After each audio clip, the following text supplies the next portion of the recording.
Welcome, everyone, to the VOCE Dialogues, Voices of Compassionate Evolution. I'm very privileged to be here in conversation, in dialogue with Jill Purce, who is a long-standing friend, although we've both been so busy over the many years that it's wonderful just to have a bit more time together this end of our lives. Jill is a British voice teacher, family constellations therapist and author. And in the 1970s, Jill developed a new way of working with the voice, introducing the teaching of group overtone chanting, producing a single note whilst amplifying the vocal harmonics. Jill pioneered the international sound healing movement through her rediscovery of ancient vocal techniques and the teaching of overtone chanting. The power of group chant and the spiritual potential of the voice as a magical instrument for healing and meditation. Jill also pioneered the practice of healing family and ancestral traumas with her Healing Family and Ancestor and Resonant Family Constellations, and the activation of the mandala as a living practice with her extended Mandala Ceremonies. In 1974, Jill's book, The Mystic Spiral, Journey of the Soul, was a seminal influence in this area of the voice and sound as a spiritual, sacred art form and practice. The Bishop of California describes Jill's contribution to the 1990s installation of the Labyrinths in Grace Cathedral, San Francisco. And he says, Jill Purce helped inspire the birth of the modern labyrinth movement. Her groundbreaking work with the labyrinth was inspiring, informative, and important. It could not have been done without her work.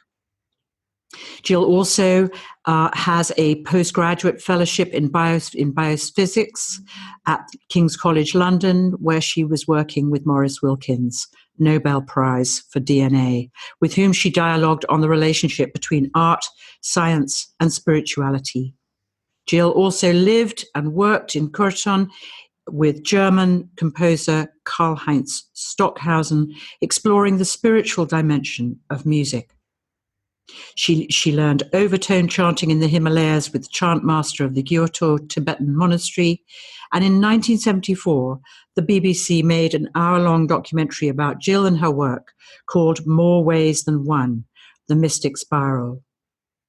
So it's for all this and so much more that I am so excited, Jill, to speak with you today about the whole, your experience, personal and professionally, of compassion, and how your experience of the healing voice has had an influence in your understanding and practice and also dissemination of compassion with others. So welcome to you, and over to you. Thank you. Gosh, what a long introduction. I got a bit carried away. Actually, just one thing. The book on the Mystic Spiral is not so much about sound, but it's more about the rotational journey of the soul, because I was at that point very interested in the spiral movement.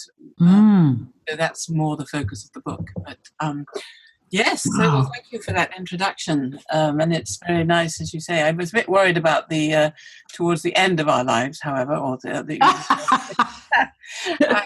beginning, new cycle. It's not quite the end of our lives, but anyway. Yeah. The third cycle. The third cycle. Right. Yes, well, compassion, my goodness.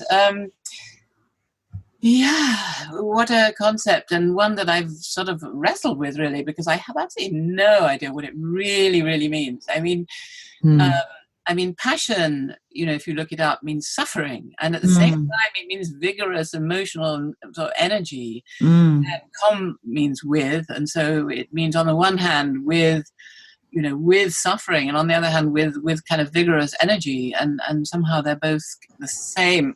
The Tibetans, for whom compassion is utterly central, talk of loving kindness, and I think that's a very wonderful sort of juxtaposition of images, which again is carried in the notion of compassion, I think.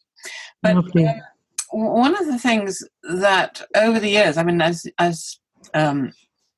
is clear from the introduction, I've been at this a long time, and one of the things that I've realized, well, I realize it a long time, but I'm more aware of it every sort of second that I go on, really, is that for me the most important thing about the work that I'm doing is that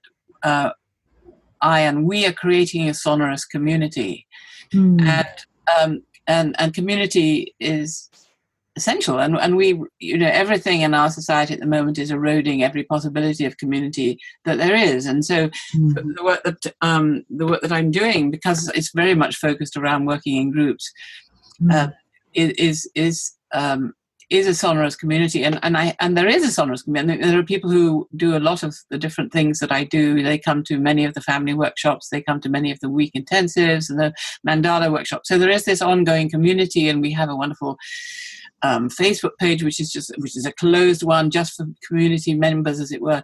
And so one of the things that I found is, especially on the extended workshops, is that they're really all about helping other people. I mean, everything about them is geared towards everybody realizing what it's like, how magical it is to help other people, and to then in turn be helped by other people. So it's a sort of mutuality, which comes through the kind of mutuality of the way that we work in these extended mandalas, for example, but also in the family work, which is the thing about the family work, is that everybody represents everybody is everything.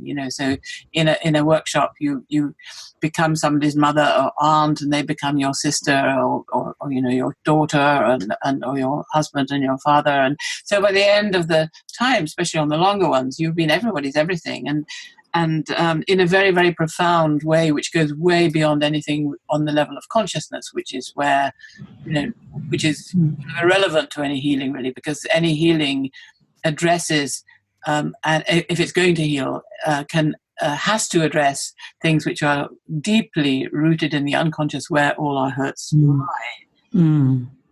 Absolutely. What gave rise in your life, what really inspired you to embark upon this direction with the use of, voice and communication as a compassionate art form and as a sonorous building community? I love that description. Was there anything, what was it about your own life that really inspired this pioneering and inspiring and healing direction? Well, many, many things, my whole life story, really. I mean, going back way beyond, is my mother was a concert pianist and my father was a surgeon, and then he became a general practitioner. So I was a kind of bred in the bone sandwich between music and healing. It started very early. But I had, as a child, I had a very eccentric father, and who was born in Northern Ireland. He's Northern Irish. And we used to spend our summers in Ireland, in the west of Ireland. Oh, lovely. And on one occasion, because my father never did anything in a kind of normal way, he set us out on a journey at night to go to a very remote island off the west coast of Ireland. And so it was just my family, my brother and mother and father. And as we set off, a violent storm brew and overtook us, and it was very clear. I must have been about 7 at the time. It was very, very clear to me. We were terrified because it was obvious we were going to drown. And the only other people in the boat were these 3 old women in the back of the boat, dressed in black. 3 incredible crone figures who were going home to the island. I mean, everybody else was, that was it. It was late at night. And only mad people like us set out on adventures. And so these 3 women, so we were absolutely terrified. And these 3 women at the back of the boat started to chant, a kind of wailing chant, which was, it made the hair stand up on our, on our back. And so what this did was this chant had an immediate effect of calming the storm. So the wave, the wind subsided, the waves abated, and we made it. And it was entirely, it was obvious that it wasn't even a correlation. It was entirely the result of the chant that this power of transformation of the human voice at this kind of primal level to affect not just our emotions, which was huge, but the very elements themselves. So I had this kind of very powerful transmission of the power of the voice at an early age, which never left me. Wow, that's an extraordinary story, and it really does highlight and the whole role of the voice as a shamanic instrument. Indeed, it's got the story you've just shared is like, it sounds biblical. Yes. And so presumably, say more about your experience of the voice as a shamanic tool, if you like, or as a shamanic catalyst. Well, I mean, just to sort of fill in the gap a little bit after that, I came back to the voice because that was very sort of deeply rooted into my being. And yes, I came back to when I was at university. I was very fascinated by spirals and form and the coming into being of form. Wonderful. And I was looking at it on the one hand through kind of hydrodynamics and the movement of water and what happens when you interrupt water, how it sort of winds back on itself and creates independent eddies or forms. And so that led to the whole sort of work on the spiral, which I never really completed. I only did the mystic aspect of the spiral as a journey of the soul, and never did working with Maurice Wilkins, who discovered DNA, which is a helix, out of that. But so my real question at that time was, how does form come into being? Because it was really clear to me we hadn't a clue. And when I was doing this work on the spiral, when I was at university, I remember going to the botany department and asking the professor there, about, the Fibonacci series, the logarithmic spirals, and, the patterns, the dynamical geometrical patterns in nature.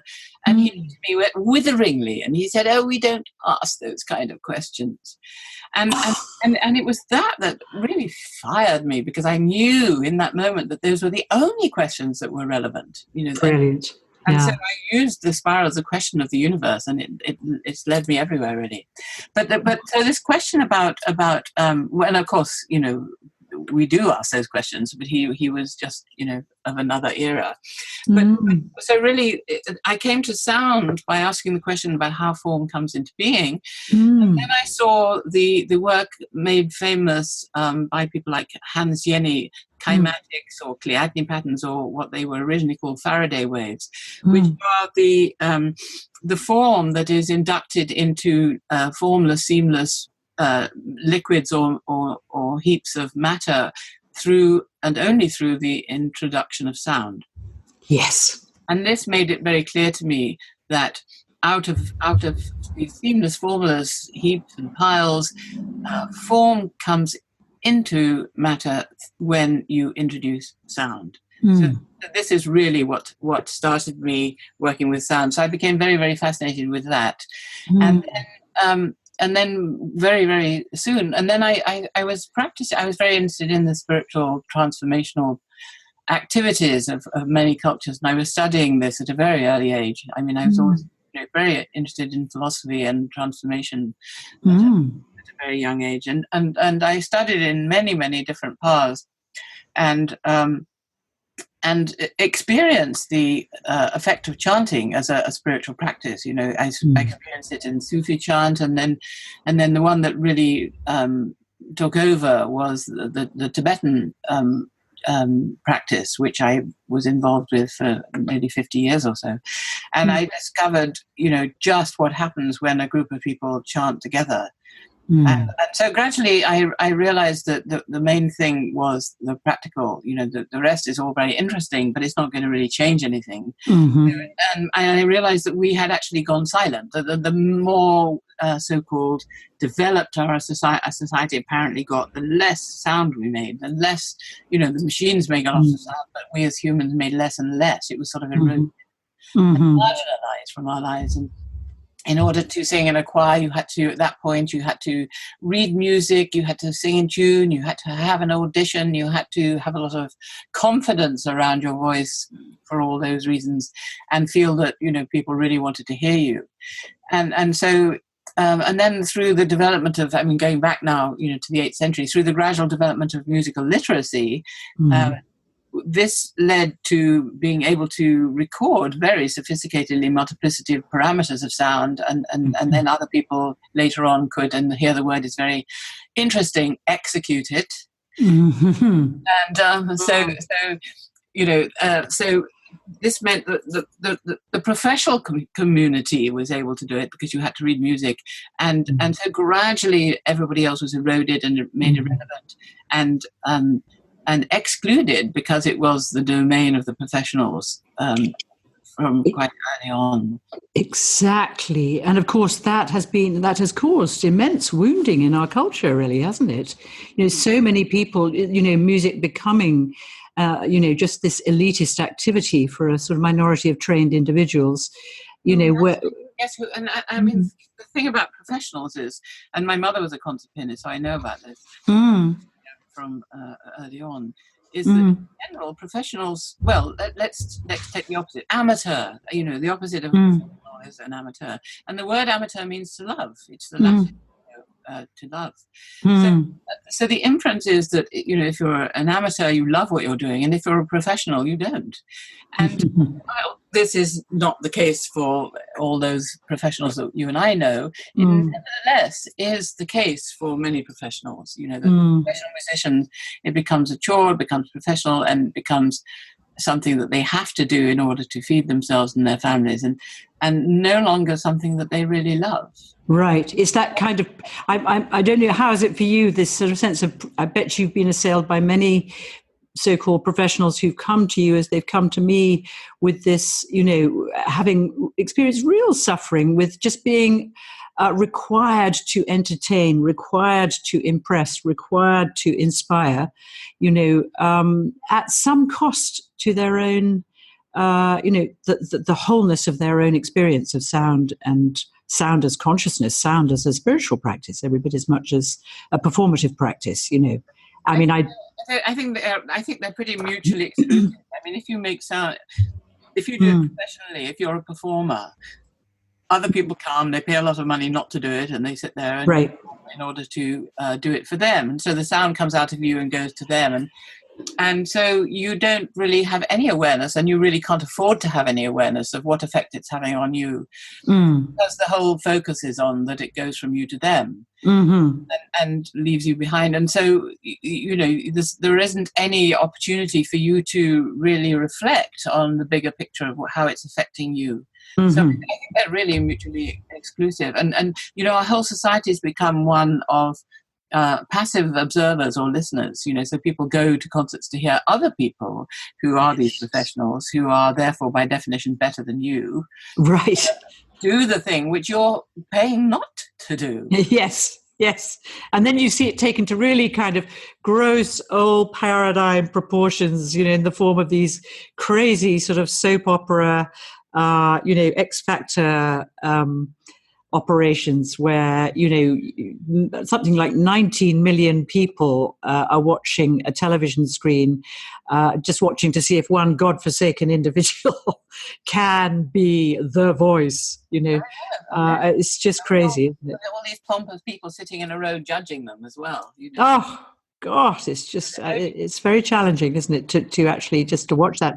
But all the more reason for this just beautiful work that you're doing, and let's maybe come back to your sonorous communities and to really look at how you're addressing these issues for everyday human beings for whom music is a birthright. It's their birthright.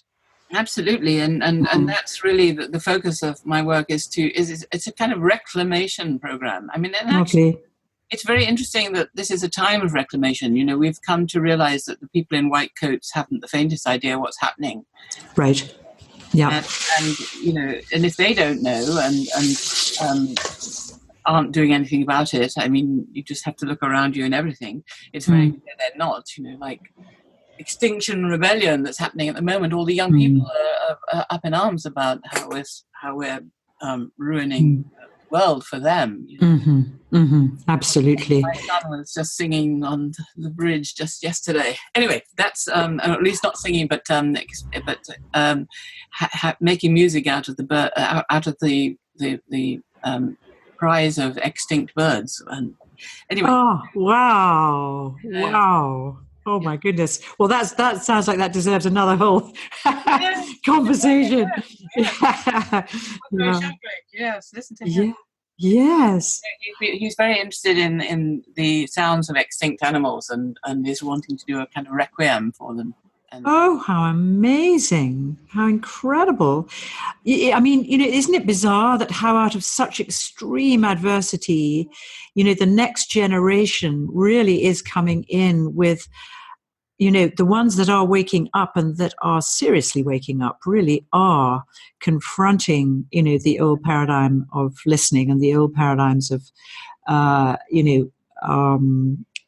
this whole attitude, to sound and to the loss of the sounds of humanity, of all the, the multicultural sounds that exist right across the board of humanity, but obviously all the whole environmental, animals, as you say, the sounds of animals that are just literally disappearing as we speak. And languages. I remember a very old friend of mine who wrote a book in in the series of books I was general editor of in the past incarnation.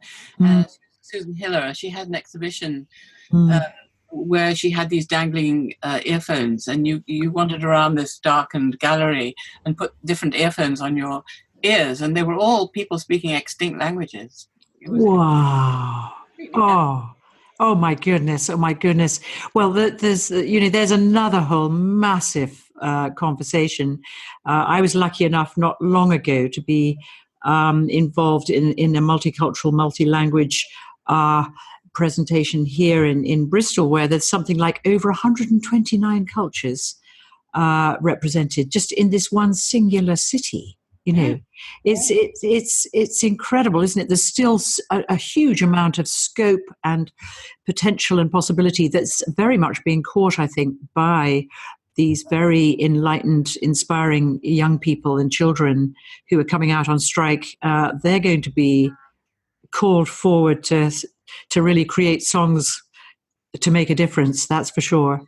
Going back to sort of where I kind of left off there, I mean, your question, which I was talking about a reclamation program, and I mean, yes, we and going back to these guys they're often men, in white coats,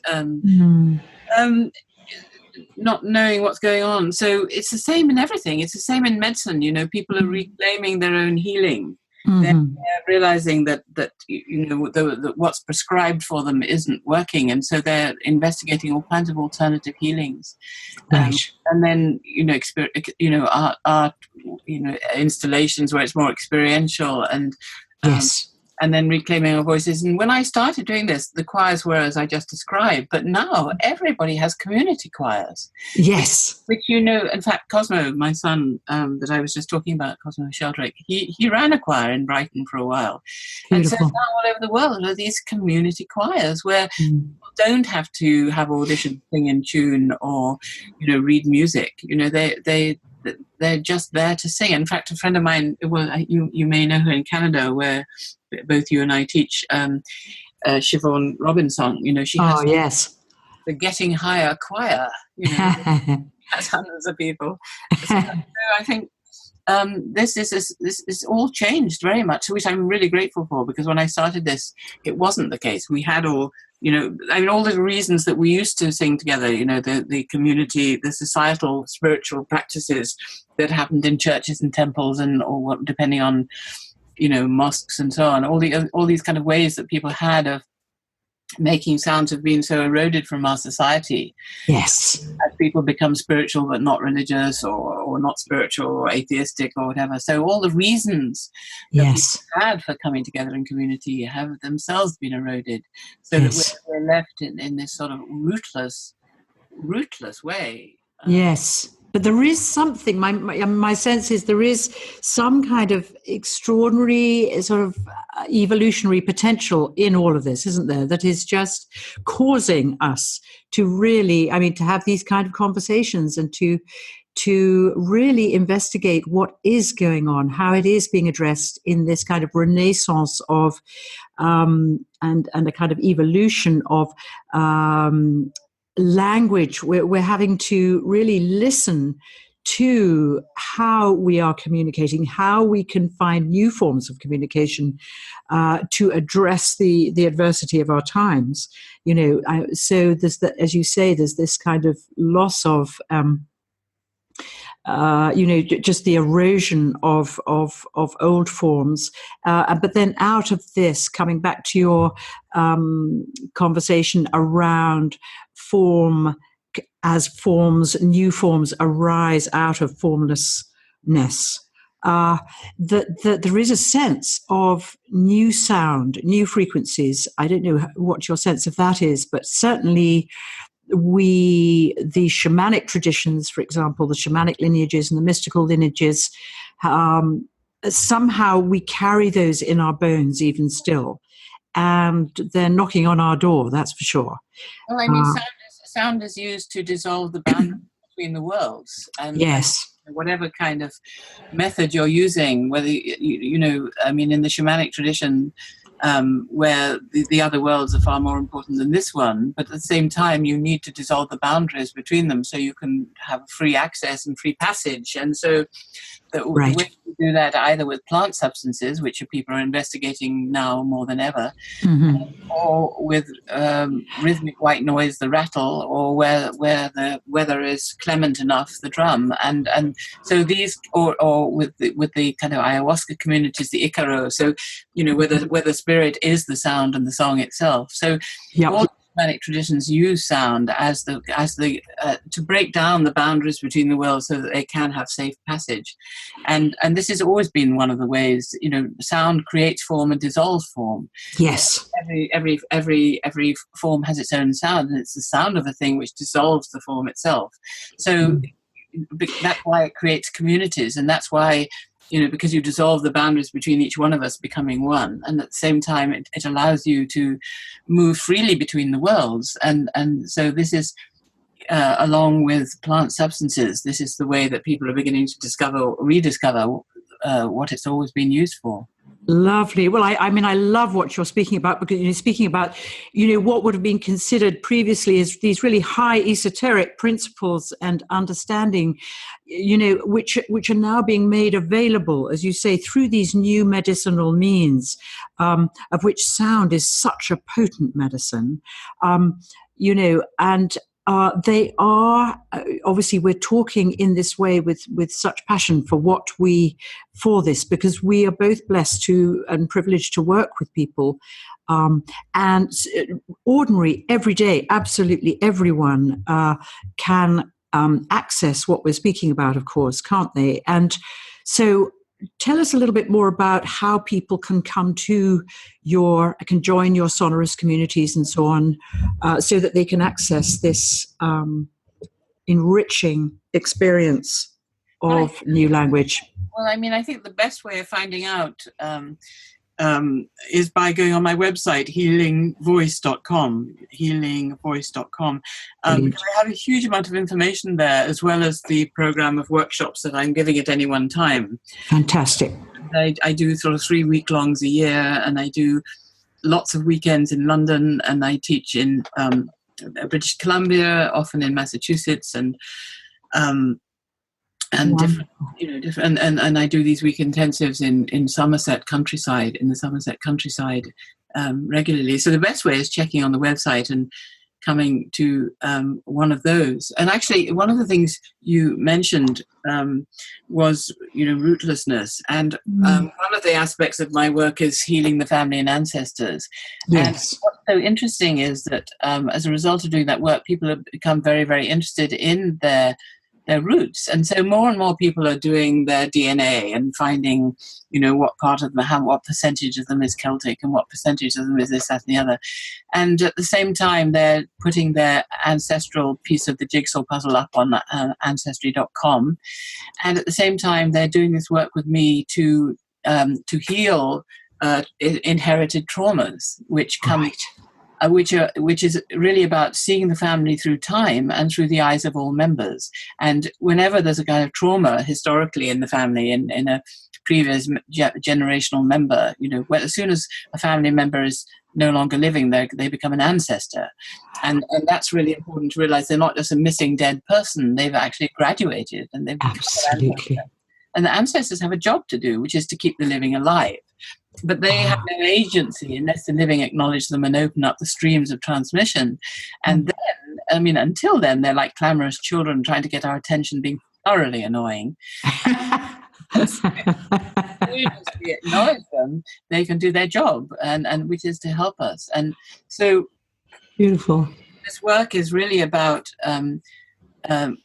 whenever in the previous generation there is any kind of interruption in what might be considered a flowering of a life, so an early death, a death on the battlefield, in childbirth, illness, accidents, mental disturbances, incarceration, dodgy dealing, injustices, emigrations, abortions, adoptions, anything which interrupts this notional idea of a completion of a life, yes, causes a pattern of trauma which has a stability within the field of the family and ancestor, which is then passed down through the generations until somebody does something about it. And what it does is it kind of occupies somebody in every generation, so that they find themselves following in the pattern of the earlier person, in some way being excluded from the family. Right. Either a similar way or through some other way. And so, but it's really the curse and the blessing. That's the curse. The blessing is that they're the one that can heal it. Beautiful. And this can happen in a weekend, in a retreat. What would you advise? Well, doing this, even doing a weekend of this work can make changes that people struggle to make in years of talking therapy. Right. It drills down deep into the unconscious. Yes. And which is where all these traumas lie. And we're able to, sometimes, if I'm just doing a weekend of this work, somebody will come back on the second day. I remember this particular example, for example. Somebody was staying with their mother. They lived in the country. They were a painter. And they said, "You're not going to believe this." That's usually what people say. "You're not going to believe this." And while we were working yesterday, this was just a weekend, my mother has been estranged from her 6 brothers and sisters for 25 years. They all telephoned while we were working. Oh, my goodness. I'm getting goosebumps with just hearing that. That's absolutely beautiful. My goodness me. It's amazing because it affects not just the person working, but because the field of the family and ancestors is a complex web, and it includes everybody. Yes. When you do this work, everybody. And so it not only gets rid of all the interferences and the disruptions and all the things that stop you living out your dream and fulfilling your aspirations. Yes. It does it for everybody in the family as well. And this gives a whole new meaning to finding your voice, doesn't it? Finding your voice for this lifetime. Oh, yes. Yes, in its full transparency and consciousness. That's incredible. Jill, I cannot believe, but we're going to have to close this particular dialogue, or this particular recording now. Is there anything you'd like just to complete with? It's been so rich to just, I would say, just open up this conversation, for which I hope we can have many more conversations like this, dialogues together. But at this stage, anything you'd like just to say, just to complete and round off our dialogue? Well, I just would like to encourage people, because the effect of the work is so powerful and so life-changing and transformative, inducting magic and order and kind of bliss into people's lives. I would just like to encourage people to come and partake, to come and do a workshop with me. The longer the better. The week-longs, the longer we do it for, the more amazing it is. And so, absolutely. Absolutely. And so the work, your website again is Healing Voice? Healing Voice, healingvoice.com. .com. Yes, and you can also put my name in, but because my name is open to spelling mistakes, it's easier to. My name will get you there, but brilliant. Well, yeah. What a privilege, and thank you so much for just really being willing to be here and sharing this rich life's work, which is really just ongoing and deeply inspiring and very significant for our time, and particularly in the evolution of compassionate communication on the planet. So thank you so much, and to your amazing sons, Cosmo and Merlin, for the extraordinary work they're doing, and Rupert, you're really quite a powerful family. And that's another whole conversation to have another time, perhaps, about what role compassion plays for in our lives as mothers, as well as voice teachers and healers and so on. But much gratitude to you and to our children, of course, and to this extraordinary planet that we're living on, that's teaching us how we can communicate more compassionately. Well, thank you. It's been a very enjoyable exchange. Me too. Long may it continue. Thank you, Jill. Thank you.